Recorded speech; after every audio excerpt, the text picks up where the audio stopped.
Welcome to Real Estate Radio Live, an informative and engaging podcast discussing everything you need to know about the world of real estate.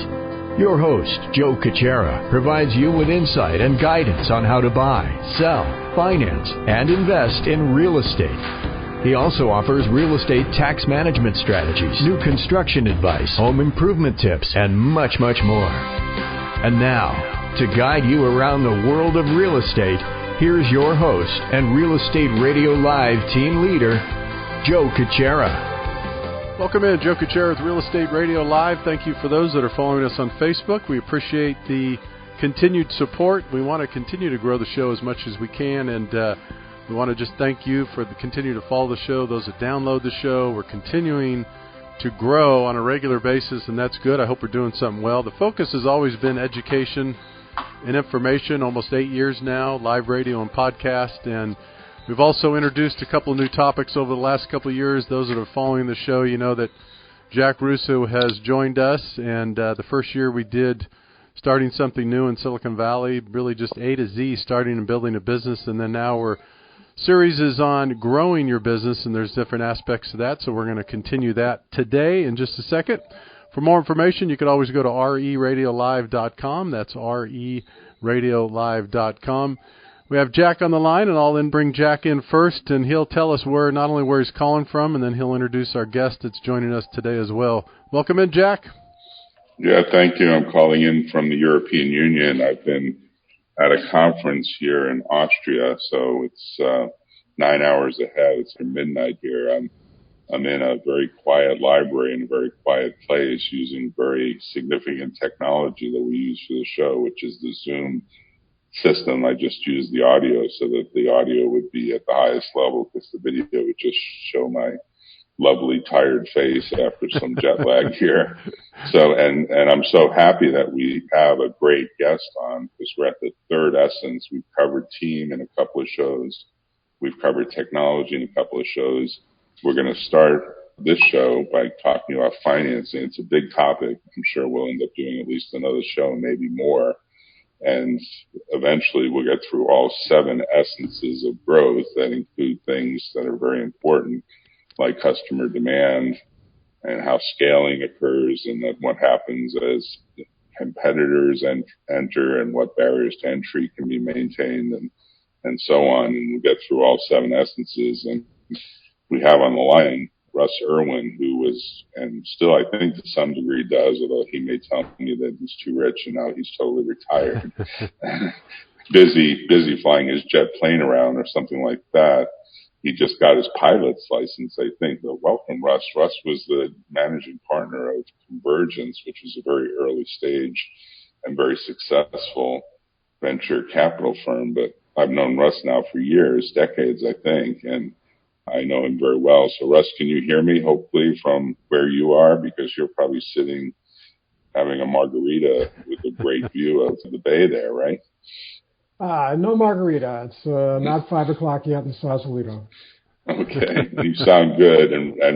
And Russ, we do this show with the view of trying to explain to folks listening, both entrepreneurs as well as a host of investors, that there really are elements to both starting as well as growing. We covered starting last year in a series that was at least a couple of times a month.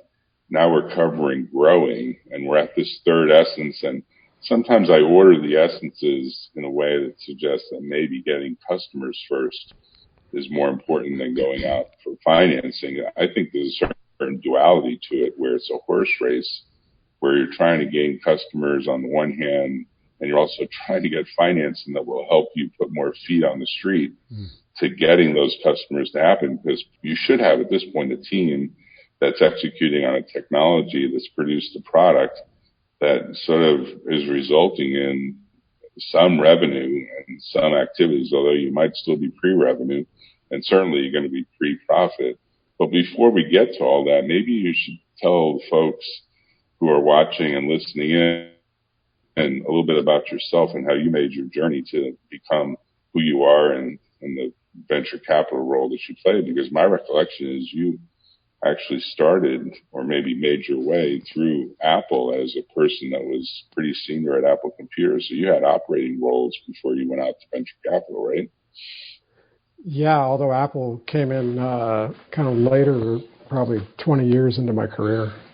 Yeah, didn't you go take boats around the world first or do something really interesting before even taking a job? No, actually, I started writing code for money at 17. And, okay. And I did that I worked my way through school writing code, and back when it wasn't as popular as it was today, but it paid a lot better than my alternatives when I was 17. Worked my way through school, worked for lots of different companies in the North Bay and San Francisco, did a lot of contract programming. It was still called programming back then. It wasn't called engineering. Then I decided to move to Lake Tahoe, actually. So I went up there and did a lot of skiing and a lot of hiking and wrote more code and actually kind of started to move out of the writing code and into marketing and product management. And we had a startup that was headquartered in Houston and offices in Boulder, Lake Tahoe, San Jose, San Francisco. We kind of had this distributed organization, and that ran its life cycle. And through the course of that, I met some people in Silicon Valley because I'd bought some hardware from them. And at that point, I needed a job. I had a young son and a wife and kind of no visible means of support. And I had pretty much gotten as much skiing done as I wanted to do. I moved to Silicon Valley in 1986 from Tahoe. Okay, so your path is actually similar in some ways to mine because I worked my way through college doing what was back then mainframe programming back in New York City, and then graduate school getting a master's degree in computer science, doing that at City University in New York. And by a fluke of a combination of events, I ended up taking a bet with my roommate and betting that I would get a higher LSAT score than him, which I promptly did without taking the review course. He just loaned me his books. And then he convinced me, you have to go to law school. I mean, you got such a great score and you've done so well. And I was reluctant because I remember from the time of my folks, lawyers were people that sued people like middle-class, blue-collar workers at a grocery store in New York, and people were always slipping and falling. And so I sort of argued with them, and then he took me to a professor who said, hey, you got to go just to get it in our book here at City University of New York that we send someone on to professional school. And that's how I made my way to UCLA and West Coast and eventually to Silicon Valley. But you were doing programming, was it mainframe programs then or timeshare, or what was the actual coding back then? Yeah, it was a little bit of everything. I mean, I was at Berkeley on and off, and I actually originally thought I would major in computer science, but then at that point I was making pretty good money writing code, and I said, gee, I get paid for doing this. I'm not going to just go do it for units. So it was mainframes and time sharing. I wrote kind of all kinds of stuff. I mean, at big companies and small companies. I mean, there was a system that was written entirely in 370 assembler, and then there was stuff that was in COBOL or PL1 or Fortran or, Right. all the dead languages.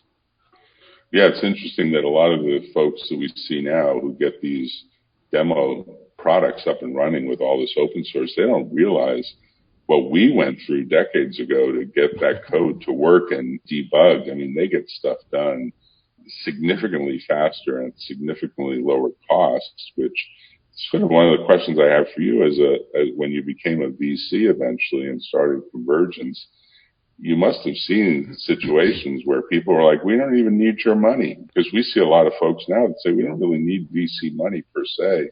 We've got a demo, and of course they always think the product will sell itself and go a long way to try to explain that usually doesn't happen, even if it's a great product.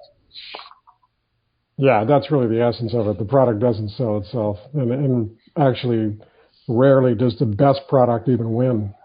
So I don't know. See, I mean, is there a question in there, Jack, or is that? Yeah. Let me tell you what the question is. I see a lot of folks who say in third essence horse race between getting financing or getting customers. One of them will be the fourth essence, and maybe they're both part of the third and fourth together. Which is more important? And more what I see, and I've seen over the last going on 40 years of doing this, is very much that the VCs want to wait for the customer referrals, and the customers are often asking, well, who are the VCs that are really making sure that you're going to be around? So it's really a chicken and egg problem. Do you see it differently, or how do you see it? No, that's correct. I mean, VCs or any investor wants to minimize risk and maximize reward, right? So, the further along the track they are with customers and product and distribution and everything else, then at the point that you invest, your risk goes down. Your multiple might go down too, because you might be investing at a higher valuation if it's really like you wait for a C or a D round or something. But the question of money or customers it's really not quite that simple. First of all, it depends on what it is you're building and what it means to have customers. I mean, sometimes customers is just, I have people who are interested in my idea if I can build the widget. Mm-hmm. Right? Right. That's fine. That's great. Then there's customers who are actually writing checks, and then there's customers who have actually written checks and taken delivery. So, I think the kind of what you're describing grew up around software, because software, as we both know, is extremely malleable. You can get up a skeleton these days really quick. You can get something where people go, oh, I see what you're talking about. Oh, I see what that'll do for me. And you can get pretty far along with, 3 or 4 guys or people writing, nights and weekends over the course of 4 or 5 months. You can do a lot. So on the other hand, if you're doing biotech, if you're doing, gene product or medical devices, or silicon kind of is on the fence these days because you can do so much with modeling and simulation. But eventually you got to put it in silicon. And then how big or how ambitious are you being? I mean, if what you're doing is going to take 500 people, then you're going to need to get some money earlier. So I don't think it's really quite, it's not a serial process like, oh, you should do this first or that first. And hopefully you're doing something that somebody hasn't exactly done before, so there isn't really a clear-cut answer always. Right. But what's your reaction when you see these really kids? We see them all the time. They're sort of in the garage. Well, these days they might be in a bit of a time-shared WeWork incubator space, or maybe a Y Combinator or some sort of incubator. And they say, look, we've got this great demo. It should really just wow customers, and we're just trying to sort of get to the next step and try to find someone who can actually be the sales officer, or the revenue officer, or someone that can get us into these accounts. And they want you to put money in, and they want you to put time in. And you're looking around saying, this may take a lot more effort to sell than what they realize, because a lot of folks just think, oh, if I put it up and post a few ads on Google, all of a sudden it'll go viral, kind of like the way Facebook arguably did back in the day, 15 plus years ago. How do you react to that when you're in the VC role? Well, the first thing I tell people is that virtually everybody underestimates distribution. And especially engineers underestimate distribution. I mean, depending on the experience level of the engineers, early on, a lot of engineers have something bordering on distaste for anybody in sales. Like it's they don't earn their money, and they're not doing, they're not needed because my product is so brilliant that it sells itself. Right. People with more experience realize that's true, and ultimately, given the choice, I mean, a mediocre product with great distribution will completely destroy a great product with lousy distribution. So that's the first thing I tell people. Tell me about the distribution. And if it's a very engineering-centric group of entrepreneurs, they're probably going to struggle with that question because they don't see the value in it. They don't kind of know and trust those, because the salespeople don't act like engineers.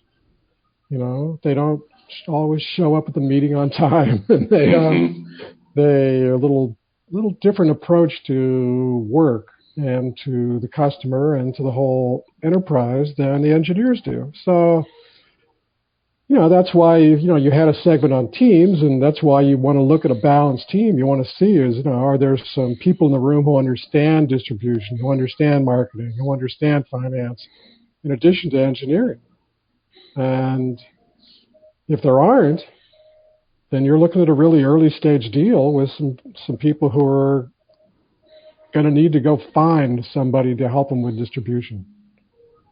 So that's, I guess, how I would respond to your question and what I would respond to if a group of people came to me like that. Right, and I take it that group wouldn't do too well if they tried to convince you, hey, look, just give us $1 million and we'll buy some ads on Google and this thing will be off to the races, right? I mean, it's rare that you can do that, although maybe Google wants folks to believe that you can do something like that. Yeah, there aren't really good examples of that, around where you just take out an ad and then everybody just comes to your site and buys it and then you cash out for, $500 million or something. It just doesn't usually work that way. So you're going to have to get distribution. Right. So in many ways, you might say the team has to somehow find people who are taking the currency, often without salary, of stock or stock options, and who have at the head someone who really understands what the distribution model is going to be and perhaps has used their network already to get some reference accounts, whether you call that an alpha site or a beta site or something to sort of prove up that the dogs are going to eat the dog food, and even though it smells good, it even tastes better, right? And folks really connect that way. If a group of engineers comes to you, if you're an early stage investor or an angel, today a lot of early stage is done by angels, but a little further back, there were a lot of firms that specialized in early stage. And I've had situations where people came to us with, they were really just the engineers. And you look at it and you go, okay, this has got a lot of potential. This actually really could do something if you can build this widget. Mm-hmm. So I'll give you a little bit of money. And, and the first thing we're going to do is you're going to take some of that money and try to build a widget. And you're going to take some more money and we're going to get somebody in here who understands distribution. Mm-hmm. And, maybe that's a seed round or whatever, and then you take it from there. And that person needs to go out, the distribution person needs to go out and talk to some customers. And it's the strength and the curse of the entrepreneuring engineer that they have absolute and total faith in their product. You don't want to discount that. It's necessary but insufficient. So, you want to add to that team. You want to add the people that balance it out, which is why if people come to you with a whole team, you got a marketing person and a salesperson, for example, and they understand the distinction between marketing and sales. And maybe you've got a finance person, at least part-time, and you've got some engineers.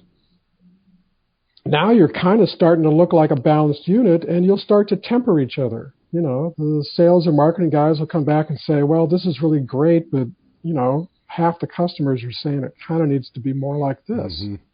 And sometimes you want to listen to that, and sometimes you don't. And that's probably the hardest thing that goes on in early stage companies, is knowing whether you should bend the product to fit the feedback you're getting, or whether the vision you have for the product is something that people just need to wrap their head around for a while longer before they really appreciate it.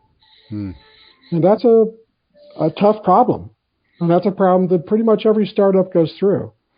Do you see that a lot, Russ? That's a good point.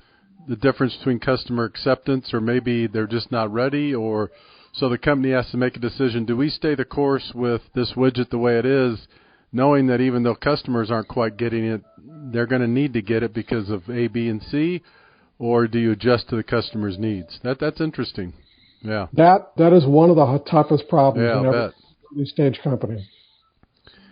Well, we've seen a lot of groups that come into our firm, and they're just convinced that the product is perfect and the customer has to adapt. And I'm often saying exactly what you're saying, Russ, which is the first 10 customers are going to give you the most valuable trade secret information that you can get out of that compilation.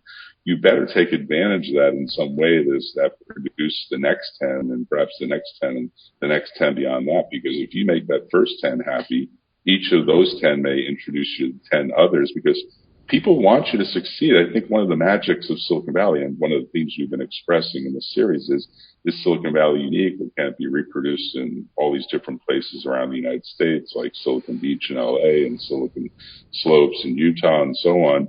Or is there just a certain uniqueness that the folks want to help and the people are so motivated to try and they don't scare a failure that they'll just go out and do it?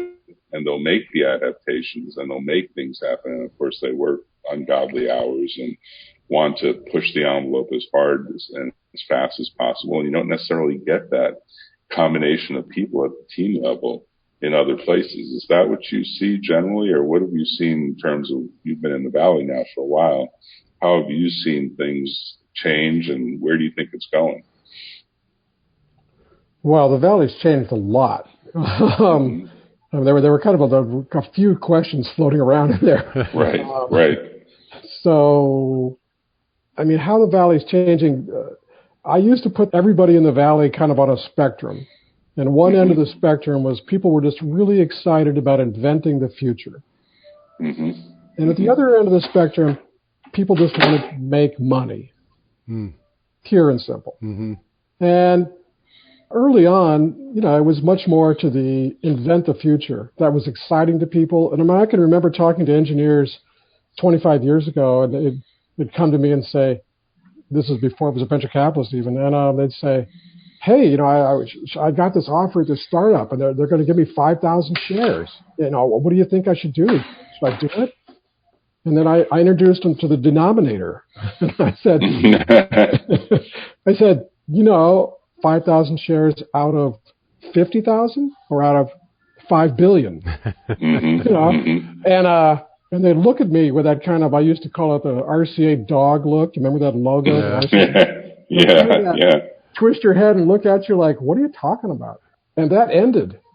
And pretty soon, engineers didn't talk about how many shares they were getting. They talked about what percentage they were getting. And that happened. And Silicon Valley gradually moved more and more towards the we're here to make money end of the spectrum, in my mind.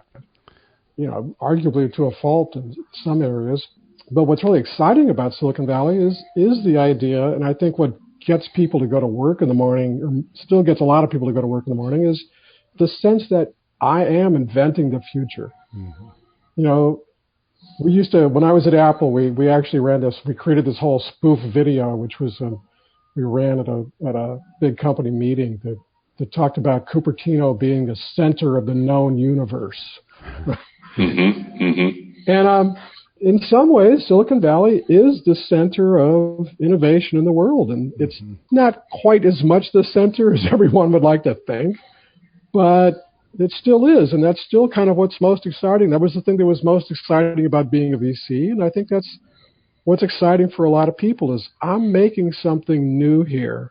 And there's, you know, a better than even chance that if I'm successful, this thing will spread throughout the world. And that's a motivator for people. And then you still have plenty of people who are just there for the money. Yeah. I kind of went along that path, frankly. I mean, you know, as an engineer, you're just, hey, if your program runs, it's a good day, you know. And then eventually, you know, as you're a venture capitalist, it's like, well, what's your IRR? And, you know, that's strictly a measurement of how much money you're making. It's not a measurement of how much you change the world or anything else. You're absolutely right, because the people that I see that I get most excited about, and I told this story today to a bunch of people here from the EU, are people that put the mission first, and they really want to see change. They see a lot of inefficiency. They see a lot of fat. They see a lot of stupidity. And I think back to the day when my old firm, then named Davis Stafford Cummins and Fenwick, now Fenwick and West, first saw Jobs and Wozniak, walked in the door. They weren't about money. They really did want to democratize computing, and they saw IBM in the big glass rooms that you and I worked in when we were doing mainframe programming with perhaps punch cards or very early Hazeltine terminals. Back in those days, you know, the computing was very centralized, and not having access to that big machine and having to fight over how much time did you get on it for your, you know, job running through the system and being debugged many, many times over. They saw that as it has to change. And I think when you see people with that kind of goal in mind, that burning desire, that big, big, hairy, audacious goal, and they don't even talk or care that much about the money. And I think they're more inclined to sort of say, of course we're going to give stock and we're going to be diluted and we're going to get people to join the mission. We're on a crusade here, man. Join the crusade, leave your boats behind, leave your nets behind and come to be fishers of men, kind of almost religious fervor. And I agree with you. Over the 40 years, I think a lot of that mission orientation has changed, and it is more about, well, give me the exact numbers and how much dilution will it be and what's my net after tax. And that's unfortunate because there's still a lot of big problems in the world with a lot of opportunity for solutions. I mean, right now, Joe is doing something I think is fabulous in trying to deal with all the fat in the real estate closing process. And up to now, I don't think, Joe, you're taking on a big, big set of incumbents here. Right. And in many ways, there's so much fat that there's a lot of people that can try to do a lot of things to make it challenging to deal with all that fat, because fundamentally it's later barriers to entry that we'll talk about later, and competition sort of go together the way you might say, the team and the technology. The team's got to love the technology and really believe in it for the purpose of keeping the mission alive, because it is typically more like a 5 or 7 year hike. At least that's the way I look at it. It's typically not 3 years and you're going to flip the company and everyone's going to be a billionaire. That just rarely happens. Yeah. Well, that was part of the big shift. I mean, literally it was Silicon Valley. It was silicon. It was, you had to make a widget. You had to make this thing. It had to come out of a foundry.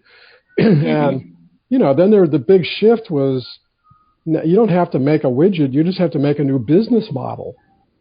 And there's nothing wrong with that, obviously. I mean, that's really core to economic efficiency and productivity.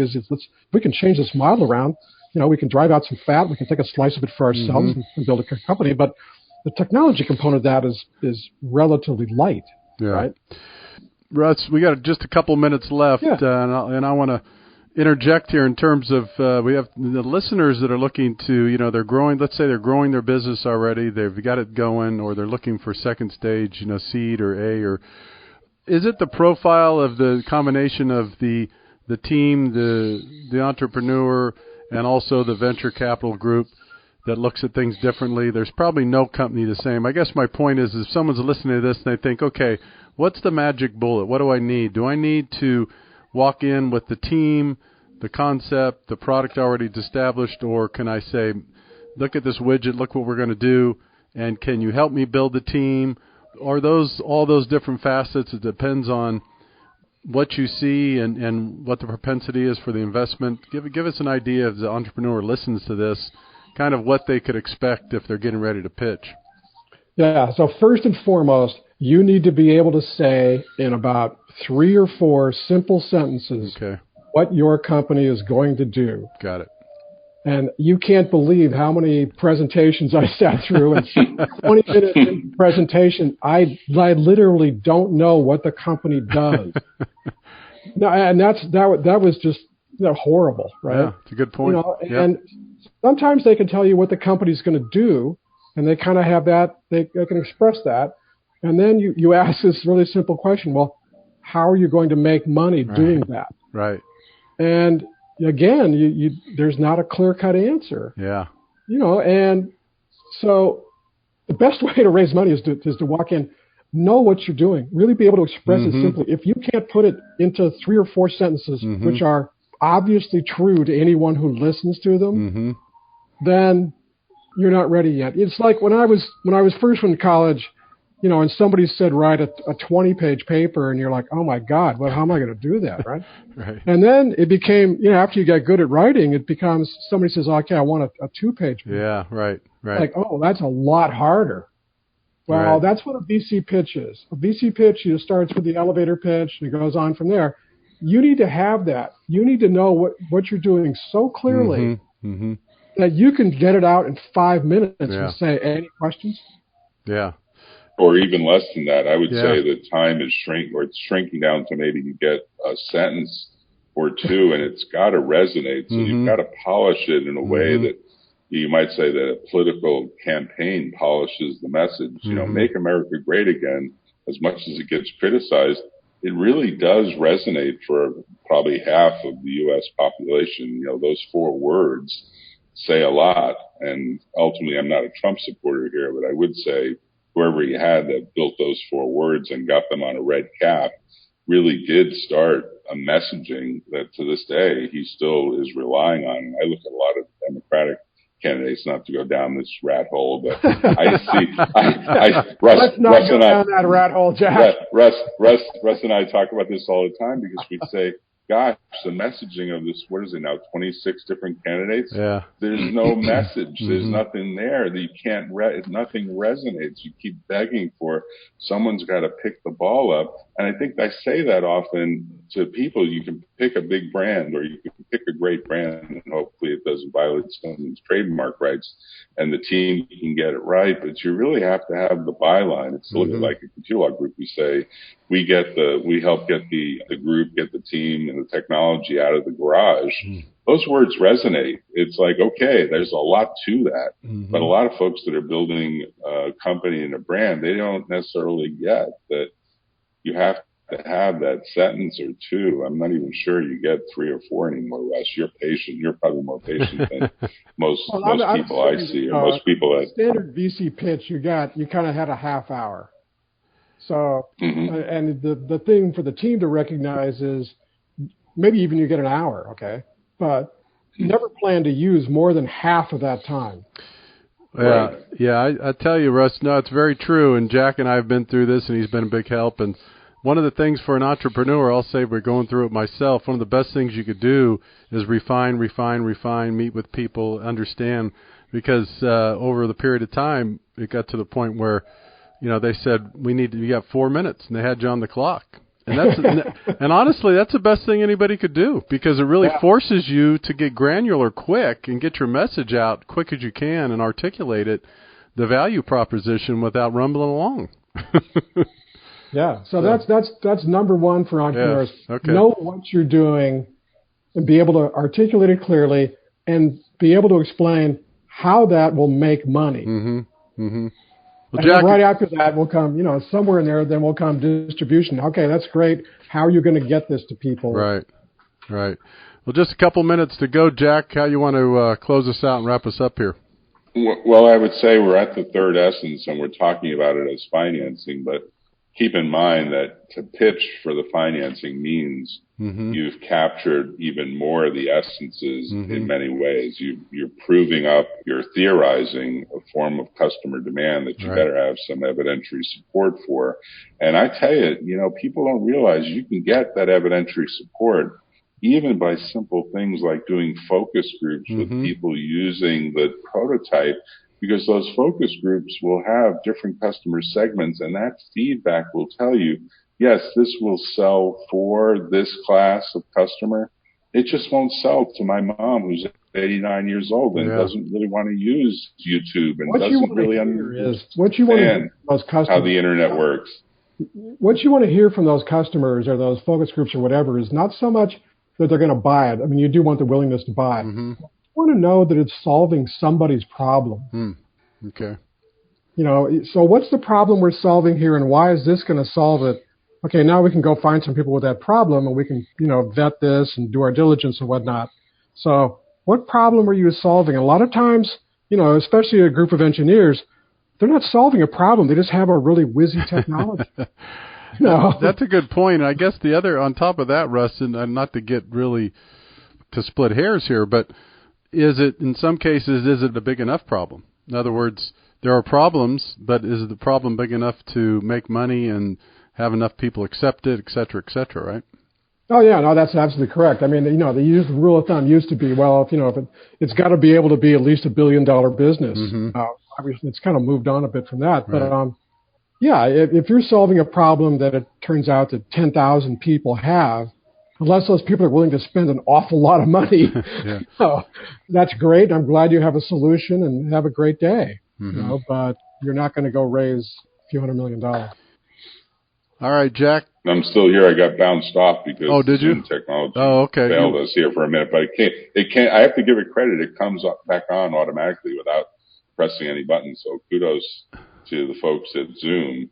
Yeah. And I was never a big believer in this video conferencing stuff. And I used to say, just give me a plain old telephone type line, an ordinary POTS line. And we still have a few of them at our office. But I'm becoming more and more convinced that breaking time zones and allowing people to work anywhere around the world and still get together for these types of calls and video calls, and then being able to record it and turn it into a podcast.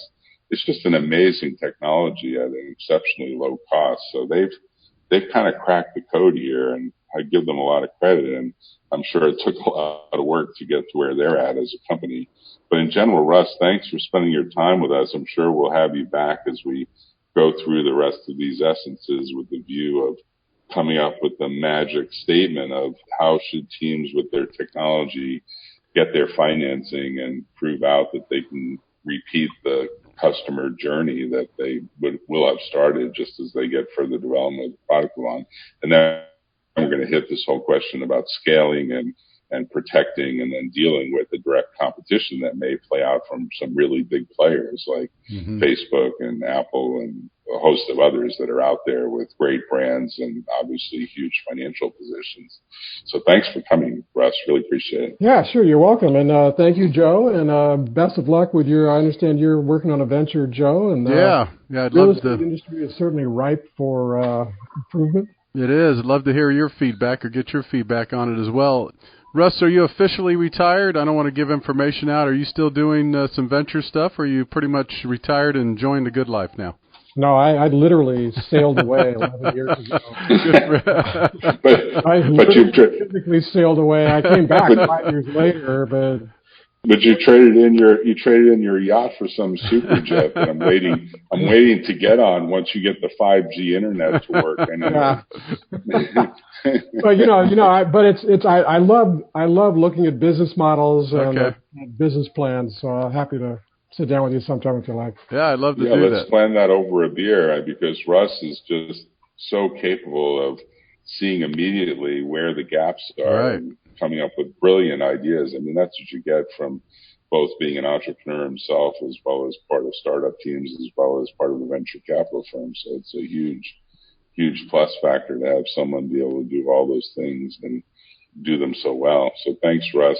Yeah. I guess you should mention you're not taking any calls and you're not getting any emails, but I am. So I'm still very much active as, Computer Law Group, Jack Russo, managing partner, 650-327-9800. Although these days people only use email or mostly use email. Of course, Europeans still want your phone number. They want to talk to you.